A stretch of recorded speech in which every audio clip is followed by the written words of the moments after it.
Hi everyone, it's Exo Man, and please take note that it is September 3rd, 2016, and that's kind of an important date regarding what I'm talking about today. And what I'm talking about today is Kratom. Kratom, some of you are going to know what it is, and you're going to know a hell of a lot more than I do about it. And to some of you, it's going to be a mystery and something new. But there are two things. My discussion is twofold today. I want to talk about my odyssey with this herb. Kratom is an herb, and I want to talk about the recent move by the DEA to get involved in this previously innocuous or seemingly innocuous herb. Okay, so let me give you a little background about what Kratom is. Kratom, in my experience, is come to me for my use as a powdered leaf. I have used this herb in its powdered leaf form. It's a leaf from a tree in the coffee family that grows in Indonesia. So this is kind of an embarrassing topic for me because, well, you'll know in a minute. But I would be remiss if I weren't to share my experiences with you. I feel like I'm a pretty private person to a large degree. You know, I mean, I do spend time posting things on YouTube, so I guess you could say I'm not that private. But a lot of my things in my life I keep private. Anyway. Like I say, I would be remiss not to share because you got to balance that stuff out. You know, this is something that I can share that can help a lot of people because I was looking for other people to share and help me through my experience. So anyway, let me first start with with what's happening historically with Kratom right now. And some people call it Kratom, by the way. I think that's more in the UK. Here in the States, they call it Kratom more often than not. But so this herb is used to treat pain. It has an opiate-like effect, they say. People get nuts about saying it's not an opiate, it's not an opioid. So anyway, it has an opiate-like effect. And it is very good for treating pain. And people use it to get off of other stronger opiates, and yeah, so it's really good for getting off of things like heroin, turns out. But then a lot of people go too far and they get hooked on the Kratom, but that's not what I want to go into. So first, let me talk about this DEA thing. So the DEA just announced days ago their plans to put Kratom on the Schedule 1 list of narcotics, right there, yeah, with LSD and heroin and psychedelic drugs and narcotics, but right there with heroin and LSD. Wow, yeah. And this was an announcement, an emergency plan, I guess, until they could gather more information and do more studies. But you know, once they do these things, they don't really take it back. You know, they don't suddenly say, oh, okay, we did our studies and it's harmless and we're gonna make it legal again. So after the end of September, ostensibly it will be, I guess, a federal crime, or I don't know, a felony to purchase, to sell or buy this stuff. Yeah, it's really wild. So that is kind of an historical event. So that's what's happened. Now I'm going to kind of refrain from judgment. I don't want to be wishy-washy, but hey, this is a tough topic, because the thing that bothers me about this DEA move is this is helping a lot of people. And let me explain a little bit, you know, about that. It's helping people with pain and migrating from, you know, worse drugs to, you know, detoxing, getting off of the much worse drugs.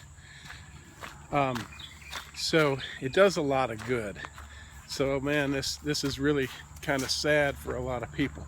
However, I suspect that there's probably a lot of people that become addicted to it, and that is a problem, because it is actually it can be, I'll say can be, because some people seem to have more of a tolerance, but it can be a very addictive drug. And it was an herb as far as I thought, but it is actually a drug, and I've learned this firsthand, and therein is my embarrassment. Here I am, a guy in my 50s, and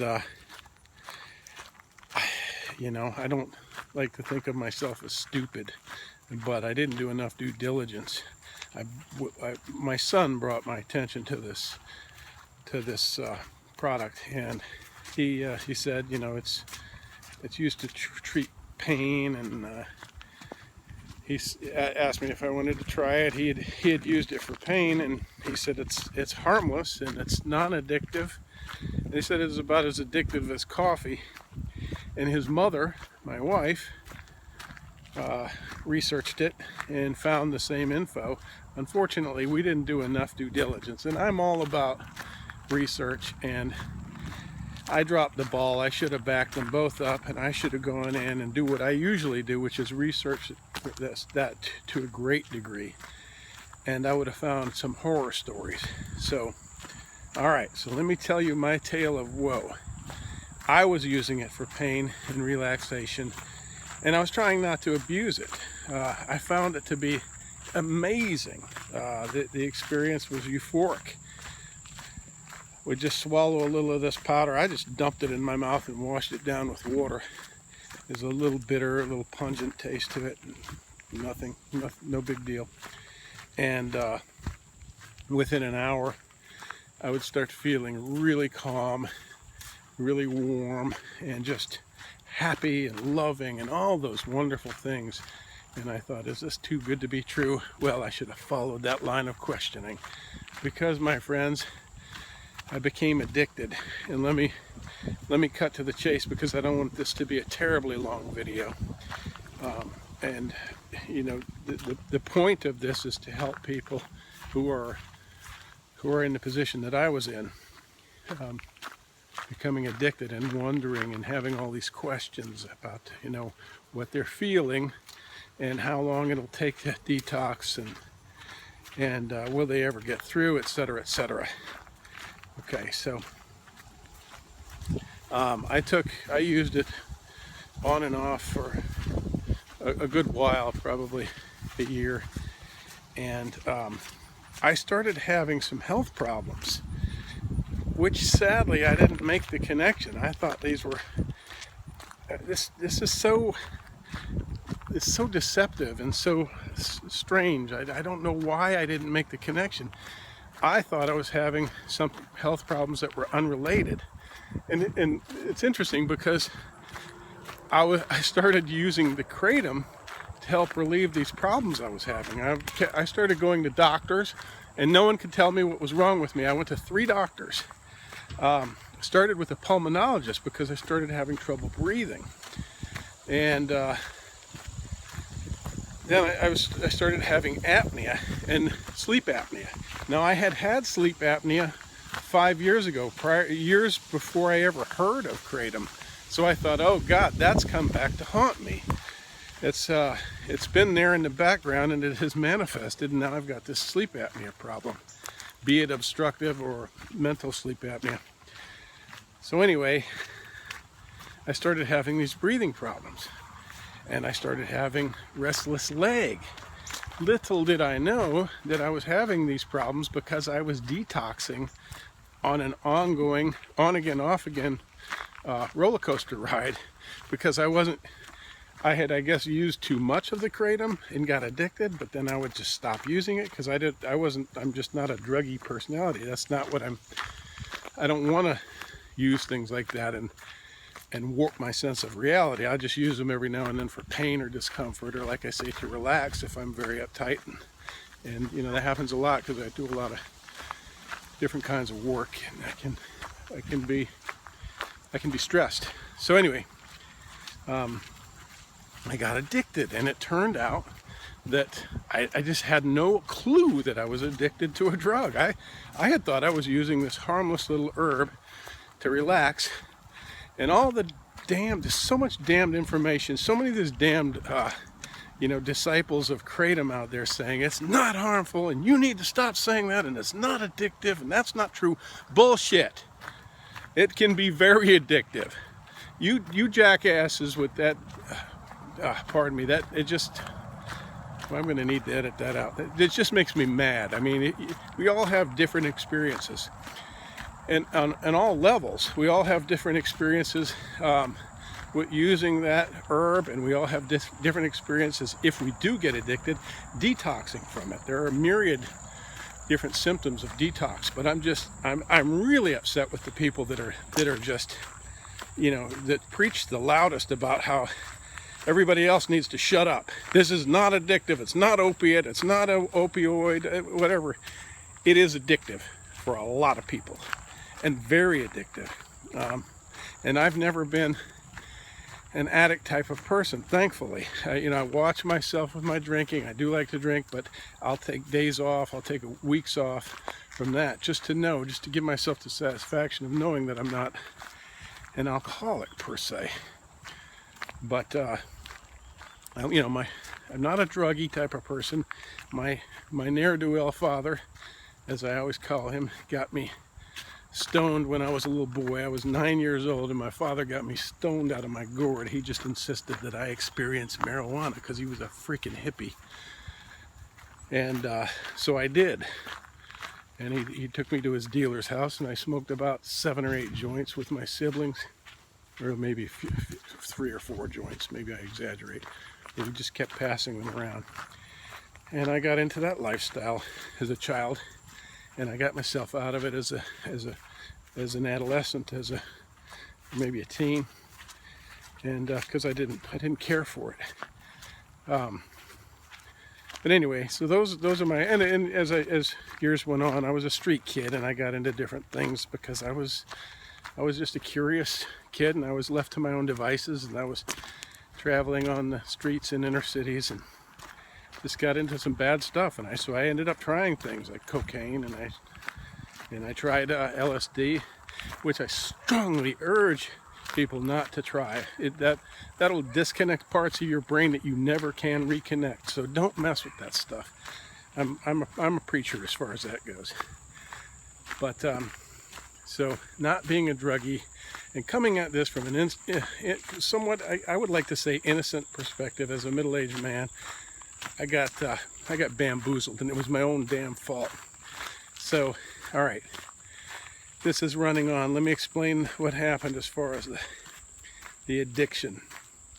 I'd gotten to the point where, still believing the stuff to be innocuous and harmless, I just would use it, and then I started, I guess, falling into the addiction, and then I'd start feeling poorly, and then I would use it. It got to the point where I was taking maybe 10 grams someday of this stuff, and that, everybody has a different dosage, but I was using a product called what was it called?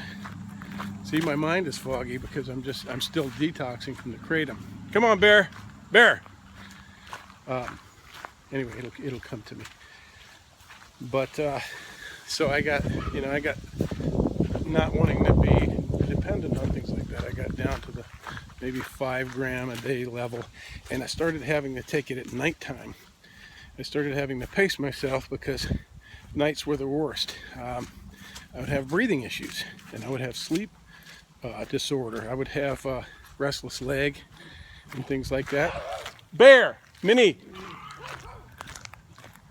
So I noticed that if I took a little too much, my apnea was worse. If I didn't take enough, my restless leg wouldn't let me sleep, and that's when I realized something's wrong. I think it's the Kratom. So, okay, so that's what happened. Was I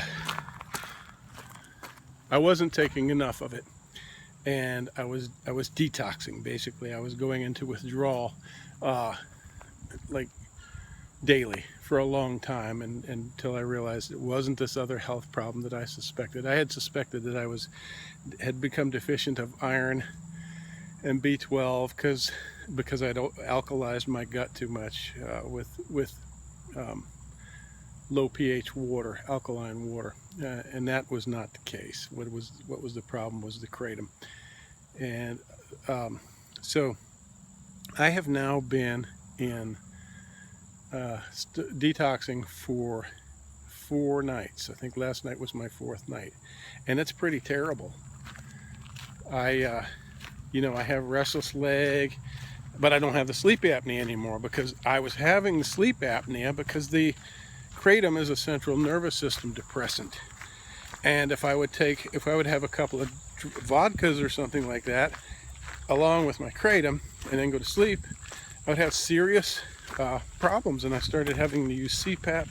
Yeah, this is all pretty embarrassing and dumb, but we make mistakes, and when we share them with others, we can help others. So I'm not going to be so private that I'm going to miss the opportunity to help somebody else. So if you're going through withdrawal, stick with it. The symptoms can be numerous. Look them up. I mean, dry mouth, coughing, restless leg, restlessness in general, nausea, diarrhea. I guess I'm going in circles, but there are a bunch of them. There are a bunch of different symptoms in detoxing or withdrawal. But it can take a lot depends on how much you use. It depends on your constitution. Some people have reported it took them a week to come off of it, or 3 days even, I've heard. The symptoms were mild. Other people have complained that it was the most horrible thing that ever happened to them. I'm somewhere in between. It's pretty damn horrible. I mean, really, really bad for me. But you see, I'm up and talking, and I'm going through it right now. I'm still going through it. But I sleep maybe from 3 o'clock in the morning till about 7 o'clock, 8 o'clock in the morning. I don't know how it works, but that's what's been going on. Because I'll lay there and have this damn restless leg and not want to take other drugs to combat that, because I just don't, like I say, I don't like drugs. I don't like putting stuff in my system that I don't need to, and I've had enough of that lately. So if you're dealing with this detox, with withdrawal, you gotta psych yourself up and know that there's light at the end of the tunnel, and embrace the agony, my friends. You put yourself there. You got to get yourself through it. Don't put it off. Don't wait. Get support if you can, from friends and family, and get through it. It could take weeks. It could take several weeks for some people. I'm hoping it doesn't work like that for me, but it looks grim. And let me tell you something worse that I forgot to tell you is that I started to detox weeks ago, maybe 2 months ago. I had thought, hey, maybe it's the kratom, and I gotta get out of this and stop using the kratom. And then I started getting that restless leg, and I thought, I took the kratom and it helped that restless leg, and I thought, no, the kratom is helping me with this other disorder I've got. So I was a week into detox and going through hell for a week, and now I've had to redo that. And that feels bad. That makes me feel dumb and bad. So anyway, I will never go through this again, because I'm just not gonna. I'm gonna get off of this and out of this and be done with it. I'm never gonna put that stuff. I'm never gonna take that stuff again. I don't know if you can, after you're clean, if you can use it for pain. Because it is good. If you don't, you just have to learn about that. Go on the internet and you can learn about that kind of addiction. If you don't use it every day, you probably won't become addicted to it. So it's a good, like I said in the beginning, it's a good treatment for chronic pain and things like that, if you know how to pace it and dose with it properly, and not go into the pattern of addiction. So anyway, there is my story. And as I said, the Drug Enforcement Agency has just announced, I think a week ago, last week, plans to list this as a Schedule I drug. Part of me is glad and part of me is sad. I'm sad for those people who are getting a lot of use out of it and a lot of help for their pain, and now this will just develop a black market, an underworld market for it, and those people will have to become, I don't know, felons to get pain relief. That makes me very sad, and I'm very sorry for all of you people. On the other hand, I'm glad that a lot of new people won't be going through this agony that I am, because I sure as hell wouldn't want to be buying. I wouldn't have been buying this stuff if it was I knew it was a Schedule I illegal drug, and I wouldn't have been here to start with. So, all right, well, that's it, and I want to thank you for watching, and please leave your comments. Please share your stories, because I'm very interested in knowing about your detox experience and anything that might help me or others. Because as I say, I'm in day 4, and I don't know if I'm looking forward to another 20 days or another 5 days. I just don't know. So please share your tips. Please don't get on here and encourage people to use it and cry about what a good drug it is. And we know that it can be helpful, but I don't want to encourage people to use it. Anyway, thanks again, everybody. Be sure to leave a comment and like this video if you can. Bye.